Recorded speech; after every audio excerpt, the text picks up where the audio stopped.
Vamos agora dar prosseguimento à nossa disciplina Volição ou Vontade e a Liderança. Exame, análise, escolha, atitude, motivação, hábitos, ações, reações, vícios, manias, compulsões e assim por diante. A abrangência do pecado nos diversos atributos da alma. Bom, nós já dissemos que a alma, a personalidade tem instintos, emoções, sentidos, cognições e a própria vontade. Todo pecado, a psicologia não gosta do termo pecado, chama de comportamento disfuncional ou comportamento desadaptativo. Mas todo pecado visa, de alguma maneira, satisfazer algum dos instintos. Ou seja, toda vontade em si sempre visa satisfazer algum dos instintos. E o pecado é um exagero ao satisfazer algum desses instintos. Todo pecado é decorrência de reação e descontrole emocional também. Todo pecado é exercido em função dos sentidos. Lembrar que os órgãos do sentido são portas de entrada de informações para dentro do indivíduo, para a mente, para a alma do indivíduo. Mas os sentidos também podem ser portas de saída. Ou seja, todo pecado é exercido também em função dos instintos. E todo pecado é sempre contra a racionalidade humana. Ou seja, por mais que a pessoa não tenha freios, ela sempre sabe que está cometendo algum erro, alguma transgressão. Ou transgressão da lei ou transgressão de natureza espiritual. O grande problema é que na sua escala de valores, essa pessoa pode não ver isso como transgressão. Mas todo pecado também é o livre exercício da vontade. Ou seja, quando uma pessoa peca, ela peca ao mesmo tempo contra seus instintos, peca contra suas emoções, peca contra seus sentidos, peca contra a sua racionalidade e peca até ao exercer mal a sua vontade. Vamos ver o exemplo mais clássico da Bíblia a respeito do pecado. A história de Eva e seu marido Adão ali no Jardim do Éden. Observe o texto de Gênesis capítulo 3. Ora, a serpente, aqui é uma personificação de Satanás, era o mais astuto de todos os animais selvagens que o Senhor Deus tinha feito. E ela perguntou à mulher: foi isso mesmo que Deus disse? Não comam de nenhum fruto das árvores do jardim?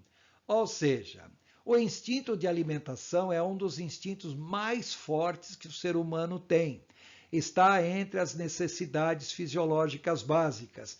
E observe que Deus não deu a ordem não comer de nenhum fruto das árvores do jardim. Era de uma árvore específica. Mas Satanás, toda vez que fala uma verdade, sempre é uma meia-verdade, porque também é uma meia-mentira. Quando ele diz, não comam de nenhum fruto das árvores do jardim, é não comer especificamente do fruto de uma árvore. Ele está induzindo a pessoa a pecar contra o instinto de alimentação. E ao mesmo tempo, ao colocar, Deus disse assim, ou seja, está colocando dúvida na cabeça da mulher. Então, só aí nós já vemos que a mulher estaria pecando contra o instinto de alimentação, a mulher estaria pecando contra a razão. Continua. Respondeu a mulher à serpente: podemos comer, instinto de alimentação, do fruto das árvores do jardim. Mas Deus disse: não comam do fruto da árvore que está no meio do jardim. Nem toquem, não pequem contra o sentido do tato, um dos modos de entrar informação na pessoa. Nem toquem nele. Do contrário, vocês morrerão. Ou seja, morte. A pessoa tinha um instinto de sobrevivência e sabia que não poderia dar fim à sua vida. Disse a serpente à mulher: certamente não morrerão. É claro que a serpente disse uma verdade, mas disse uma mentira. Certamente não morrerão.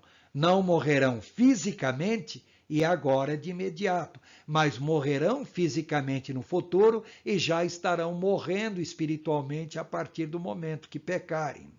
E a serpente ainda continua na sua argumentação. Deus sabe que no dia em que dele comerem, seus olhos se abrirão. Quer dizer, lançando toda a culpa, a responsabilidade em cima de Deus, como se Deus, na realidade, não tivesse agindo direito com Adão e Eva. E ainda acrescenta: e vocês, como Deus, serão conhecedores do bem e do mal. Ou seja, está induzindo o homem a pecar novamente contra a sua racionalidade, ou seja, pecar contra um conhecimento que Deus não havia dado ao homem até então. E continua o texto. Quando a mulher viu, ou seja, pecou contra o sentido da visão, que a árvore parecia agradável ao paladar, pecou contra o sentido do paladar. Era atraente aos olhos, pecou contra o sentido da visão. E, além disso, desejável para dela se obter discernimento, pecou contra a razão. Tomou do seu fruto, pecou contra o tato. Comeu, pecou contra o instinto de alimentação. E o deu ao seu marido, ainda pecou contra o próximo, que comeu também. Ou seja, aí vocês poderão dizer: mas Adão foi induzido por Eva para pecar. Não, a responsabilidade era dele, porque ele também sabia que não poderia comer daquele fruto. E ainda o texto continua. Os olhos dos dois se abriram, eles adquiriram consciência do seu erro e perceberam que estavam nus, não é? Nu fisicamente. Eles perceberam o seu estado de pecado.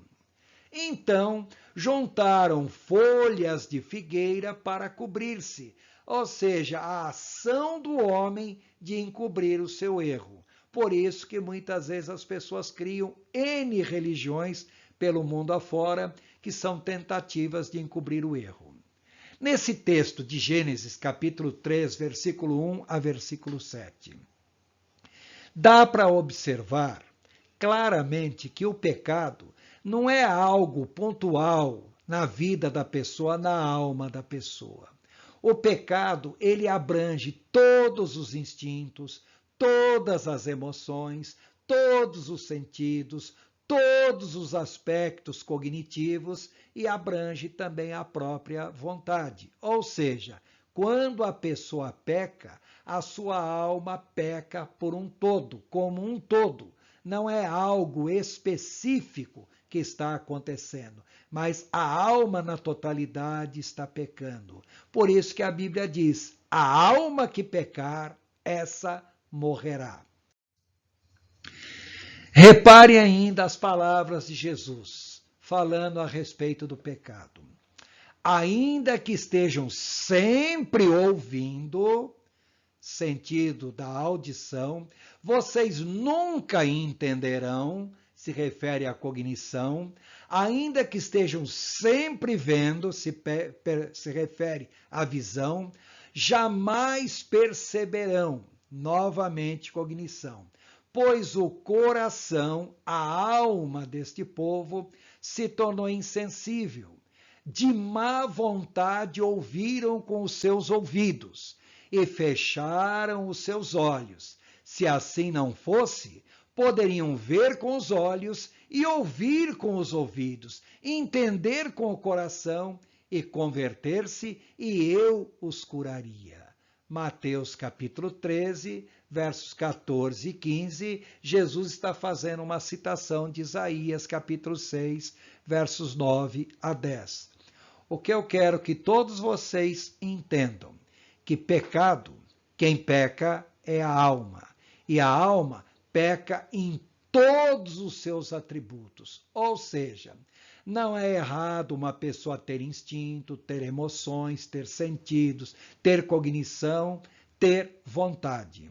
O errado é a pessoa abusar dos atributos instintivos, abusar das suas emoções, abusar dos seus sentidos, abusar das suas cognições, abusar da sua vontade, sempre utilizando tudo isso contra a vontade de Deus. Aí sim nós podemos dizer que temos de fato a consumação do pecado.